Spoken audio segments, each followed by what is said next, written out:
You know that feeling when you're the drywall of an organization? You hold up the paint, you support the structure, you keep the wind out, but nobody ever looks at you and says, "Wow, nice sheetrock." That was me. I was the project director at Sterling Dynamics for 7 years. My job description was basically make sure the NEPA don't accidentally burn the building down while trying to use the copier. I fixed spreadsheets that were bleeding red ink, smoothed over client relationships that the sales bros destroyed with their hangover breath. And I stayed late enough that the cleaning crew knew my coffee order. But to the board, to the Sayowite, I was furniture. Beige, silent, serviceable furniture. It was 3 weeks ago when the invitation dropped on my desk. Heavy cardstock, gold-foiled edges, smelling faintly of money and pretension. The annual Founders Gala. Usually, this event is reserved for the inner circle, the VPs, board members, and the shiny young things in marketing who spend more time curating their LinkedIn vibes than actually working. Getting an invite felt less like an honor and more like a clerical error. Or worse, a pity summon. I stared at the embossed calligraphy. Rebecca Vance plus guest. My last name usually didn't trigger any alarms. Vance is common enough. Like Smith or Johnson. It's a name you can find in any phone book in the state.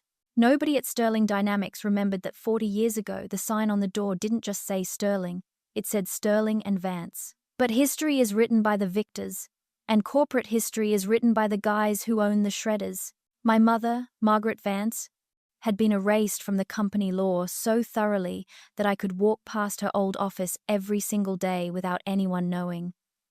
I was the daughter of the woman who actually designed the flagship product. Going to the prom, Becky?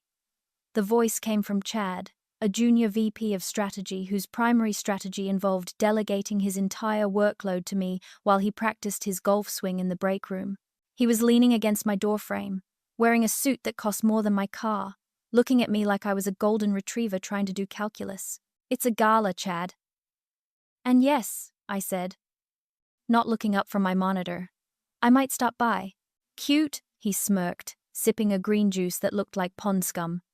"Try not to wear that grey blazer you love so much. The dress code is black tie, not DMV Employee of the Month." He laughed. I didn't. I just typed louder. That was the dynamic. They pushed. I absorbed. They took the credit. I took the antidepressants. But this time, looking at that heavy envelope, something in my gut twisted. It wasn't just frustration. It was a deep, ancestral rage. I wasn't just going to go. I was going to show them exactly who was holding up the drywall. I went home that night to the small, meticulously clean apartment I shared with Daniel. Now, if you looked at Daniel, you wouldn't see a shark. You'd see a golden retriever in a sweater vest. He's soft-spoken, wears glasses that slide down his nose, and drives a Honda Civic that has survived 3 presidencies. To the untrained eye, he's the budget option, the safe choice, the boring accountant type. Daniel isn't an accountant. He's an estate lawyer, and not the kind that helps grandma write a will for her cats. He's the kind that specializes in legacy disputes and hostile trust reversions. He's the guy you call when you want to surgically remove a tumor from a family fortune without killing the patient. "They invited me," I said, tossing the envelope onto the kitchen island next to his stack of case files. Daniel looked up, pushing his glasses up his nose. He read the invitation, his eyes narrowing slightly behind the lenses. He knew the history. He knew about my mom. He knew that technically, if the paperwork from 1985 was ever dragged into the sunlight, I wasn't just an employee. "Are we going?" he asked, his voice calm, steady. "Chad told me not to wear my grey blazer," I said, pouring a glass of cheap Pinot Grigio. "He thinks I'm going to embarrass the department." Daniel smiled. It wasn't a nice smile. It was the smile of a man who just found a loophole in a 50-page contract. "Well, we can't have that. I think it's time we introduce them to the rest of the family, don't you? Or at least the accessories." He wasn't talking about earrings. He was talking about the watch. My mother had left me very little when she passed. Most of her equity had been diluted, stolen by the current CEO, Richard Sterling, decades ago. But she had left me one specific item, a custom-commissioned Patek Philippe engraved, one of one, gifted to her by the original founder, Richard's father, before the betrayal. It was a piece of horological history that screamed founder status to anyone who knew what they were looking at. And the current board chairman, Mr. Ashton, he was a watch fanatic. I'd seen him drooling over vintage Rolexes in magazines during downtime. "You want to wear the watch?" I asked, feeling my heart rate spike. "I think it goes with my suit," Daniel deadpanned. "And Rebecca, if we do this, we don't back down. This isn't just a party. It's a deposition with an open bar." I looked at him, my budget +1, and felt a surge of adrenaline that replaced the usual fatigue. "Let's burn it down," I whispered. But quietly, with appetizers. "Listen, before I tell you how I dismantled a billion-dollar company over a plate of rubber chicken, do me a solid. If you're enjoying the tea I'm about to spill, hit that follow button or upvote or whatever the kids do. I'm writing this between celebratory drinks, and seeing the numbers go up gives me the dopamine hit I used to get from fixing Chad's pivot tables." Okay, back to the carnage. The week leading up to the gala was excruciating. I had to play the role of the grateful drone. I nodded when they talked about corporate synergy. I smiled when Ava Sterling, CEO's daughter and current chief brand officer, a made-up job that mostly involved posting selfies, walked through the office criticizing the carpet color. Ava was the final boss of Karen's. She was 30, gorgeous in a terrifying plastic way, and had never heard the word no in her life. She treated the company like her personal dollhouse. She once fired an intern for making eye contact with her while she was eating a salad. She was the one who had organized the gala. She was the one who decided who sat where. And when the seating chart was leaked, emailing the whole company by accident is a classic Chad move. I saw it. Table 42. The VIP tables were 1 through 10. The mid-level management was 11 through 30. Table 42 was practically in the kitchen. It was the table for the obligatory invites, the senior staff who weren't important enough to shine but too tenured to fire. It was the table by the bathroom doors. "Table 42, Daniel said later that night, adjusting his tie in the mirror. He wasn't wearing a tuxedo. He was wearing a dark, perfectly tailored suit that looked understated until you touched the fabric. Strategic, close to the exits, good for a tactical withdrawal or a tactical insertion. I muttered. I said, putting on the dress I had bought. It wasn't trendy. It was a vintage black silk gown that belonged to my mother. It was timeless, elegant, severe. It didn't scream, "Look at me," it whispered. "I belong here more than you do." I walked over to Daniel and fastened the watch onto his wrist. The heavy gold case gleamed under the hallway light. The face was complex, full of dials and complications that marked the phases of the moon and the leap years. It was heavy with history. "Ready to be my budget +1?" I asked, straightening his lapel. Daniel checked the time on the multi-million-dollar antique strapped to his wrist. "Becca," he said, "I've been preparing for this case since our second date. Let's go get your company back." We walked out to his Honda Civic. I knew that in a few hours, the world as Sterling Dynamics knew it was going to shift on its axis. But as we drove toward the downtown convention center, seeing the city lights blur, I didn't feel fear. I felt the cold, hard certainty of a woman who has receipts. They thought they invited a ghost to their party. They didn't realize that ghosts are the only ones who know where the bodies are buried. The ballroom at the Grand Hyatt smelled like lilies and desperation. It was a cavernous space draped in gold, silk, and uplighting that was supposed to make everyone look 10 years younger, but mostly just made the shrimp cocktails look radioactive. The air was thick with the hum of 1,000 conversations, all of them centered around money, status, or who was sleeping with the VP of operations. Daniel and I handed our coats to the check girl. I felt the familiar cloak of invisibility settle over me. We walked through the metal detectors because nothing says celebration like security theater, and entered the fray. The room was divided like a high school cafeteria on steroids. The center of the room was dominated by the golden circle, the tables surrounding the dance floor where the board members and C-suite executives sat. The area had its own dedicated waiters, better wine, and an invisible force field of smugness. We navigated the periphery, dodging tray-wielding servers and middle managers trying to look important. Table 42 was exactly where I expected it to be, tucked behind a massive pillar right next to the swinging doors of the kitchen. Every time a waiter burst out with a tray of filet mignon, we got a blast of steam and swearing. "Charming," Daniel noted, pulling out my chair. Great acoustics for the dishwasher cycle. It's the legacy employee section, I said, gesturing to the other occupants of the table. There was Marge from accounting, who had been there since 1990 and was currently trying to fit 3 bread rolls into her purse. There was Ken from IT, who looked like he was attending a funeral, and there was me. We sat. I poured water. I kept my head down, but Daniel was observing. He wasn't looking at the people at our table. He was scanning the room, his eyes tracking the movement of the power players. He watched how Richard Sterling, the CEO, patted men on the back with aggressive joviality. He watched Mr. Hashton, the chairman, nursing a scotch and looking bored out of his mind.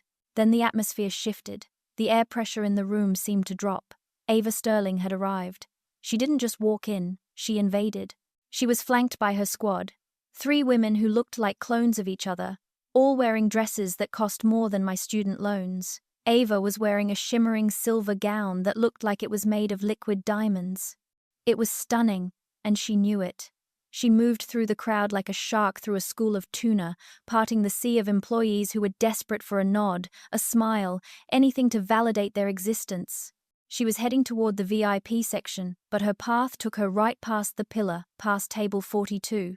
She paused, not because she wanted to say hello, but because she saw me, or rather, she saw an opportunity to perform dominance. "Rebecca," she called out. Her voice was high, bright, and laced with arsenic. The conversation at the nearby tables died down. "I didn't think you'd actually come. We were taking bets in marketing." I stood up, smoothing the silk of my mother's dress. "Wouldn't miss it, Ava. It's the company's big night." Ava's eyes scanned me, looking for a loose thread, a stain, a brand she could mock. Finding nothing obviously wrong with the vintage black silk, she shifted her gaze to Daniel. Daniel was sitting, calm as a monk, sipping his water. He didn't stand up for her. That was his first sin in her book. "And who is this?" Ava asked, gesturing to him with a manicured hand as if he were a stray dog I'd brought inside. "I see you're branching out." "This is Daniel," I said. "My fiancé." Ava let out a laugh. It was a short, sharp sound like glass breaking. She leaned in, loud enough for the surrounding 3 tables to hear. "Oh, sweetie, that's adorable. He's very sensible. I guess when you work in project management, you get used to budget cuts, right? Even in your dating life, you brought yourself a little budget +1. Her entourage giggled. Chad, who had materialized nearby, snorted into his drink. I felt the heat rise up my neck. It wasn't embarrassment. It was the feeling of a loaded gun's safety being clicked off. I opened my mouth to speak, to eviscerate her, but Daniel's hand gently touched my arm. He looked up at Ava. He didn't smile. He didn't frown. He looked at her with the mild curiosity of a biologist examining a particularly noisy insect. "Budget +1, Daniel repeated, testing the phrase. His voice was low, smooth, and carried surprisingly well. "I suppose that's one way to look at it. Efficiency is key in any enterprise, isn't it, Miss Sterling?" Ava blinked. She wasn't used to the furniture talking back. "Right. Well, try the chicken. I hear it's adequate." She spun on her heel, her silver dress swishing, and marched toward the VIP section, her laughter trailing behind her like exhaust fumes. The people at the nearby tables smirked at us, glad it wasn't them in the crosshairs. I sat down, my hands trembling slightly. "I'm going to kill her," I hissed. "I'm going to strangle her with her own extensions." Daniel picked up his fork. He looked unbothered. He looked focused. He adjusted his cuff, ensuring the heavy gold watch was slightly exposed, catching the overhead light.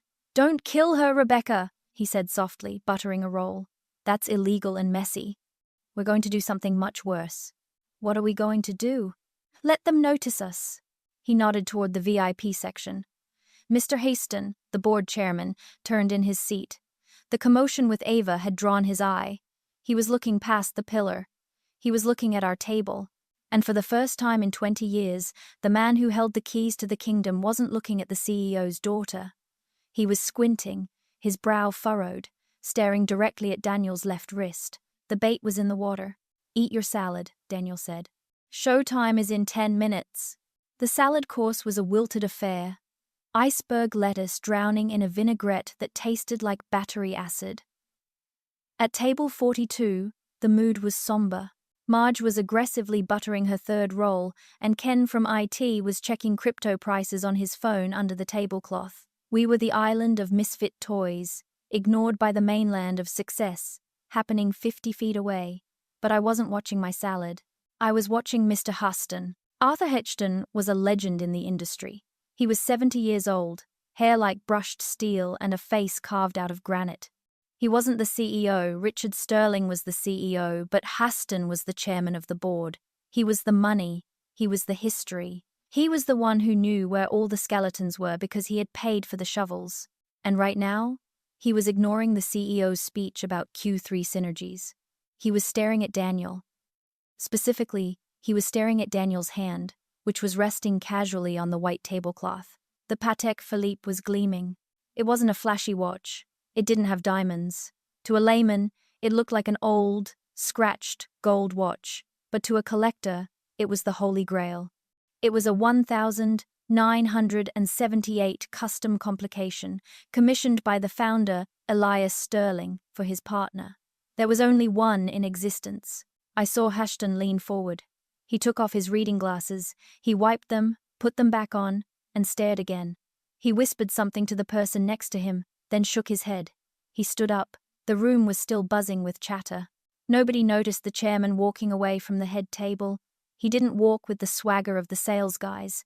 He walked with the heavy, purposeful stride of a man who sees a ghost. "Don't look," I whispered to Daniel. "I'm not looking," Daniel said, taking a sip of water. "I'm admiring the floral arrangement." Ston navigated through the tables. He bypassed the VPs. He bypassed the directors. He came straight to the shadowed corner by the kitchen doors. He stopped at our table. Marge froze, a bread roll halfway to her mouth. Ken dropped his phone. The air around us seemed to freeze. "Excuse me," Ston said. His voice was gravelly and authoritative. He wasn't looking at me. He was looking at Daniel. "I don't mean to interrupt your dinner, but that timepiece." Daniel looked up, feigning mild surprise. "The watch?" "Yes," Ston asked, gesturing vaguely. It was a breach of etiquette, but Ston was the etiquette. Daniel extended his wrist. Ston leaned in close, his eyes widening. I saw his breath hitch. He recognized the engraving pattern on the bezel. He recognized the specific, unique font of the numerals. "Where did you get this?" Ston asked. The authority was gone from his voice, replaced by pure, unadulterated shock. This shouldn't exist. I was told this was lost in the chaotic transition of '85. Daniel smiled politely. "It wasn't lost, sir. It was gifted. It's a family heirloom." "Family?" Ston looked up, his eyes darting to Daniel's face, searching for a resemblance to the Sterling line. He wouldn't find one. "Not my family," Daniel said, turning his head slightly to gesture to me. "Hers." Ston turned to me. For the first time in 7 years of working at this company, Arthur Ston actually saw me. He looked at my face, really looked at it. He traced the line of my jaw, the shape of my eyes. "I know you," he murmured. "You work in project management." "Rebecca Vance," I said clearly. I didn't shout, but in the sudden silence of our table, it sounded like a gunshot.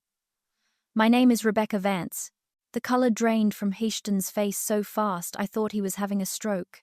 He gripped the back of Marge's chair to steady himself. "Vance," he whispered. "Margaret's daughter." "Yes," I said. "Margaret Vance was my mother." Ston looked back at the head table, where Richard Sterling was laughing loudly at his own joke, oblivious to the sword hanging over his head. Then he looked back at me, and I saw something flash in his eyes.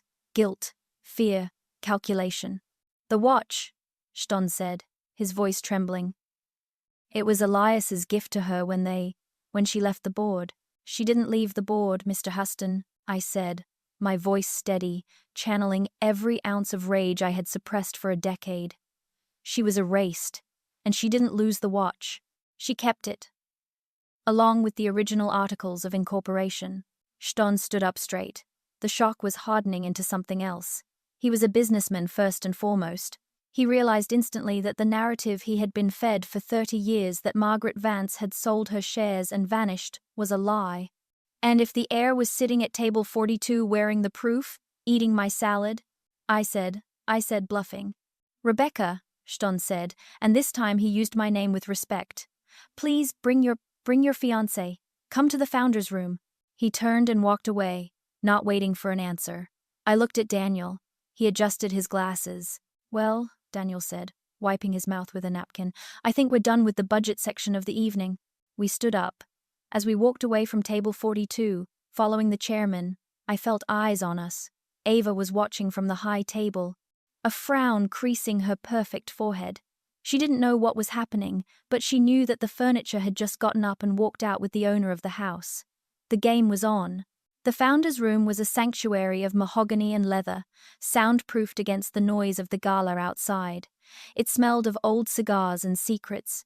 Portraits of past executives lined the walls.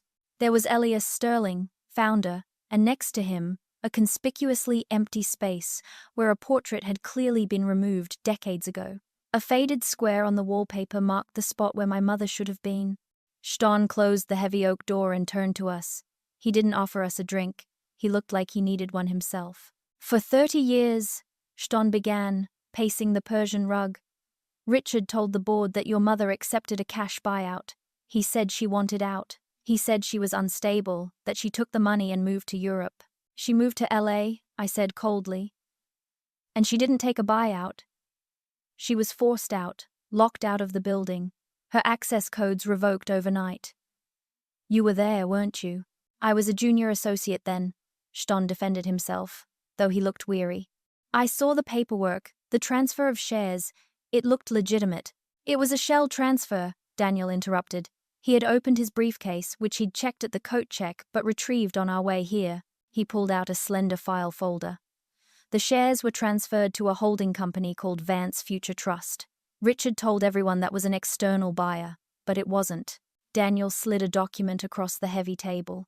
It was a holding trust, Daniel continued, his lawyer voice slicing through the room, established by Margaret Vance.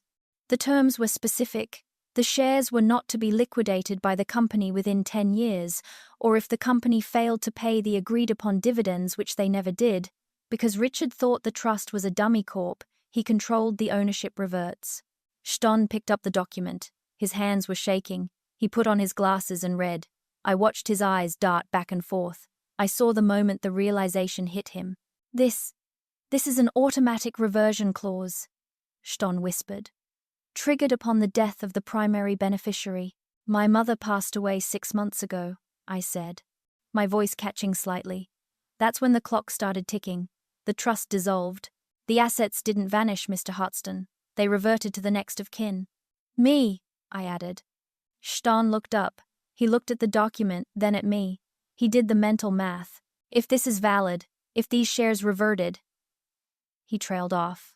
48%. Daniel supplied the number. Margaret held 48% of the founding stock. Richard holds 30%. The rest is public float. You own half the company. You own half the company, Ston breathed. The gravity of it seemed to crush him. You've been working in project management, filing expense reports, while owning half the building. I didn't know until we found the papers in her safety deposit box. I admitted. She never told me. She wanted to protect me. She knew Richard was ruthless. She waited until she was gone, until the reversion was legally unstoppable, to let the truth come out. I looked at the empty spot on the wall. She played the long game. She knew Richard's ego would prevent him from ever checking the details of the dummy trust he thought he buried her in. Ston sank into a leather chair. He looked old. Richard is going to destroy you. He has lawyers who eat people like you for breakfast. I am a lawyer, Daniel said pleasantly, and I don't eat breakfast. It slows me down. Daniel pulled out another document. We filed the reversion claim with the Secretary of State this morning. It's already in the system. Technically, as of 9 a.m. Today, Rebecca is the majority shareholder. We just came tonight to inform the board. Ston laughed. It was a dry, humorless sound. You came to the gala to fire the CEO. We came to enjoy the dinner, I said, my courage hardening into steel. But since the chicken was dry and his daughter insulted my fiancé, yes, I think a change in management is due. Hostin looked at me. For a moment, I thought he would call security. I thought he would have us thrown out. But Arthur Hostin didn't get to be chairman by backing the losing horse. He looked at the document. He looked at the watch on Daniel's wrist, the undeniable proof of Elias Sterling's favor. Richard has been running this company into the ground, Ston muttered, almost to himself. The stock is stagnant. The innovation is dead. He's listening to his daughter, who thinks branding is more important than engineering. He looked up at me. If I back you, Ston said, what happens to the board? The board stays, I said. But Richard goes, and Ava goes, and my mother's portrait goes back on the wall. Ston was silent for a long moment. Then he stood up and straightened his tie. The CEO is about to give his keynote speech, Ston said. I suggest we go back out there. It would be a shame if he toasted a future he no longer controls. After you, Daniel said. Walking back into the ballroom felt like re-entering the atmosphere. The noise hit us instantly. The clinking of glasses, the murmur of hundreds of people pretending to like each other, the soft jazz band playing a neutered version of a pop song. But this time, we didn't head for table 42. Huston led the way. He walked with a new energy, a grim determination. He didn't guide us to the shadows. He walked us right up to the edge of the VIP section. Wait here, Ston murmured. Watch the phones. He moved toward his seat at the head table. I stood there, clutching Daniel's arm. My heart was hammering against my ribs like a trapped bird. Breathe, Daniel whispered. You're not the project manager anymore. You're the owner. I feel like I'm going to throw up, I confessed. Don't, Stained Silk. At the head table, Richard Sterling was holding court. He was a large man, red-faced from too much scotch and too much shouting. Ava was next to him, laughing loudly at something a younger board member said. She looked up and saw us standing near the VIP perimeter. She frowned, confused. She waved a hand, shooing us away like we were stray cats who had wandered back onto the porch. She mouthed something that looked like, "Go away." I didn't move. I just stared at her. Then it started. It began with the general counsel, a sharp-eyed woman named Jessica, sitting 2 seats down from Richard.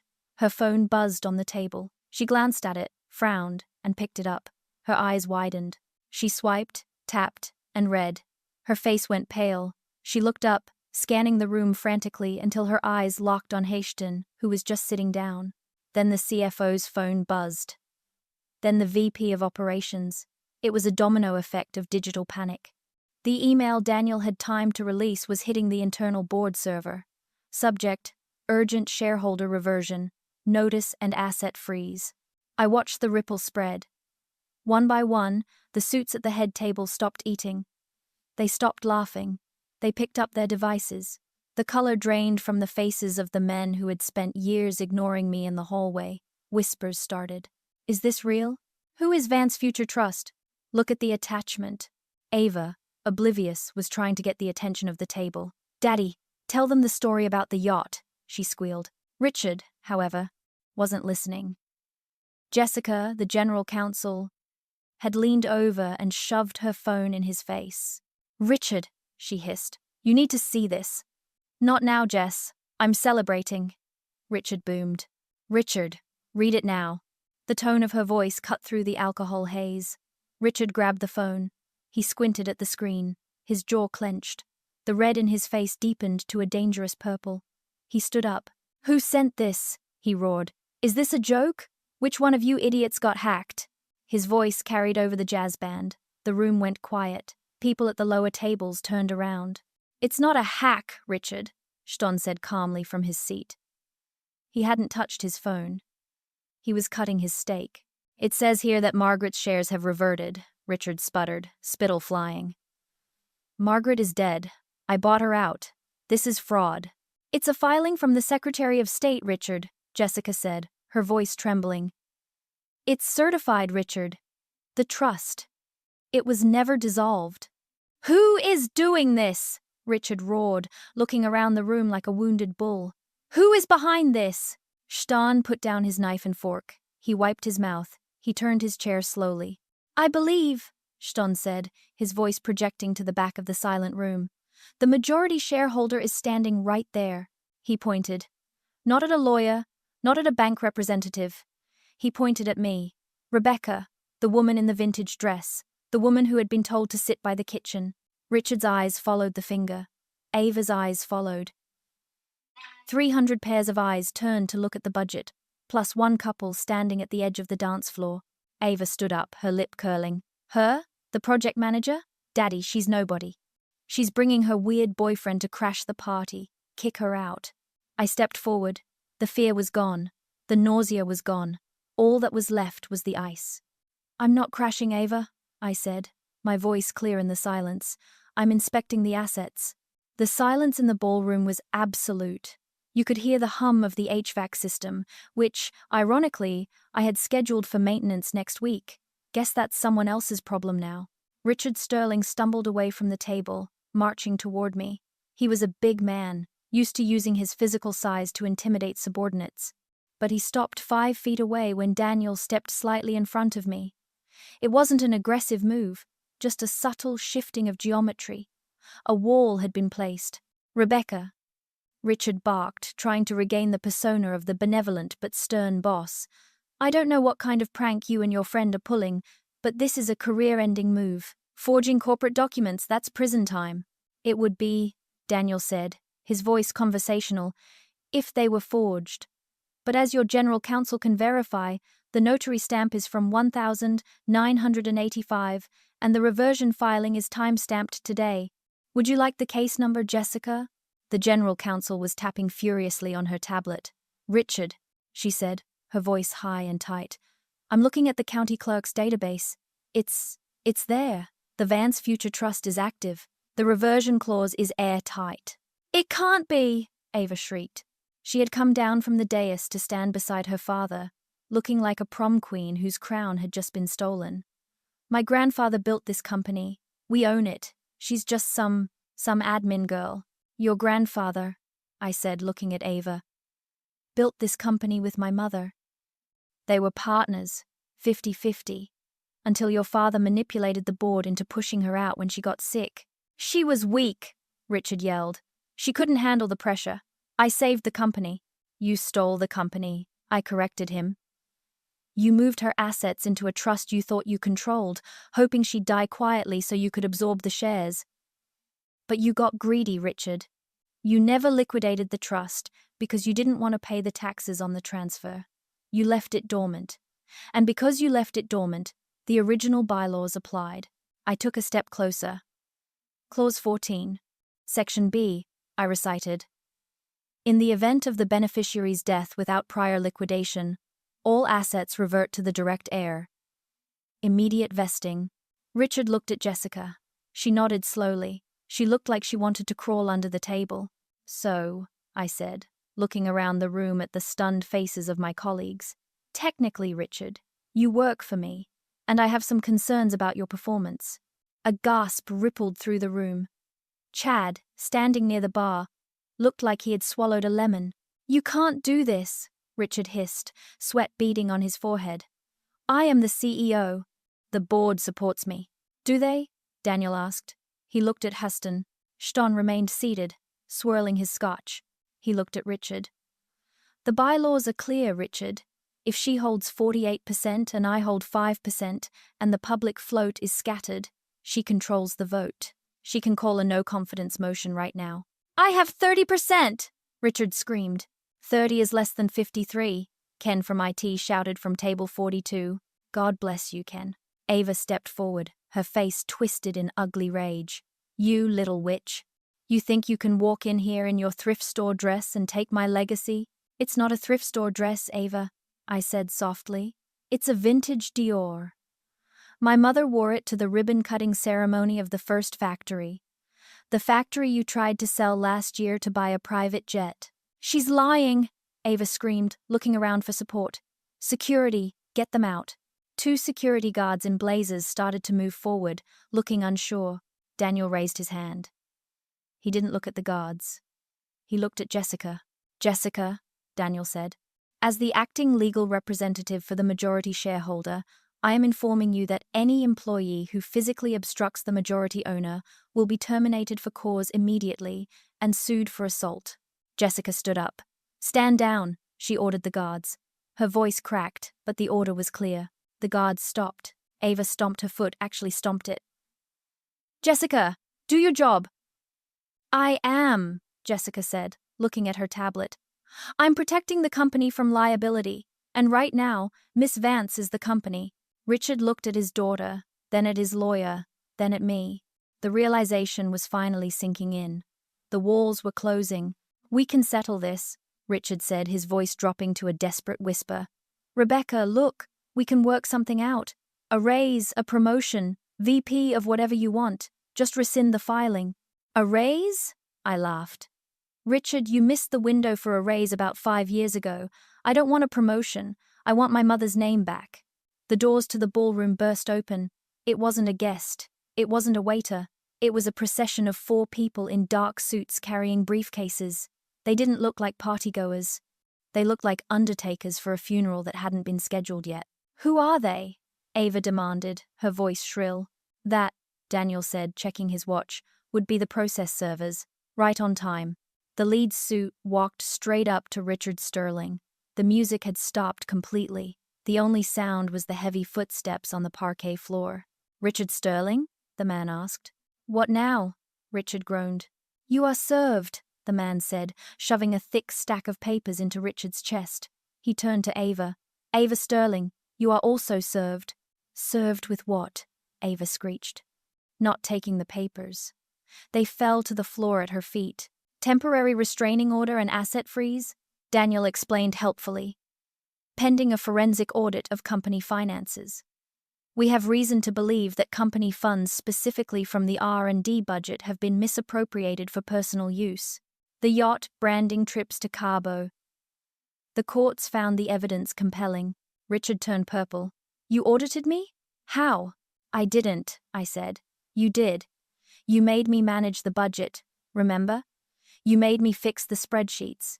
You made me hide the miscellaneous expenses in the project codes. I saw every dollar you stole, Richard. I just kept copies. The room gasped. This was the kill shot. It wasn't just about ownership anymore. It was about embezzlement. She's bluffing, Richard yelled, looking at the board members. It's a lie. Is it? I asked. Check page 42 of the injunction. It lists the wire transfers to Sterling Lifestyle LLC. I believe Marge in accounting can verify those routing numbers. Marge? I turned to table 42. Marge, who had been terrified 10 minutes ago, was now standing up. She looked at Richard, the man who had denied her a cost of living adjustment for 3 years. Yes, Marge said, her voice shaking but clear. I recognized the routing numbers. I thought they were authorized vendors, but they went to a Cayman account. Richard looked at Marge like she had stabbed him. The betrayal of the little people. Ava looked at her father. Daddy, what does that mean? It means, Ston interjected, standing up fully now, that the board is calling an emergency session. Immediately. You can't do this without me, Richard shouted. Actually, Ston said, looking at me. The majority shareholder moves for an immediate suspension of the CEO pending investigation. We have to comply. Ston looked at me. The question was in his eyes. Do it, I said. I move to suspend Richard Sterling and Ava Sterling, effective immediately, I said, and I move to bar them from the premises until the audit is complete. Seconded, Ston said instantly.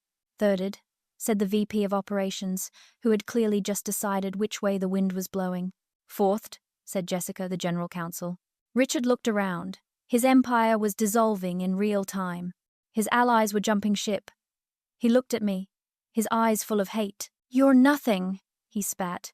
You're a glorified secretary. And you, I said, are trespassing. Richard stood there, panting, a king without a crown. But Ava wasn't done. She was a creature of image, and she couldn't handle the public humiliation. She grabbed the microphone from the stunned bandleader's stand. Listen to me, she screamed, the feedback screeching through the speakers. This is insane. You're going to trust her? Look at her. She's wearing a rag. She drives a sedan. She's just jealous because she's a loser who could never be us. She pointed a manicured finger at me. And that watch? It's probably fake, just like her claim. My grandfather wouldn't have given a priceless heirloom to her mother. Her mother was a nobody. The room was silent. Ava's screeching hung in the air like a bad smell. I walked over to Daniel. Give me the watch, I whispered. He unclasped it and handed it to me. It was warm from his skin, heavy. I walked up to the dais. I didn't grab the mic from Ava. I just stood next to her. She looked at me with wild, teary eyes. "You want to see the watch, Ava?" I asked. I held it up. I turned it over. "Mr. Haston," I said, "would you read the inscription on the back for the room?" Ston stepped forward. He took the watch reverently, adjusted his glasses. He leaned into the microphone. Ava was still clutching.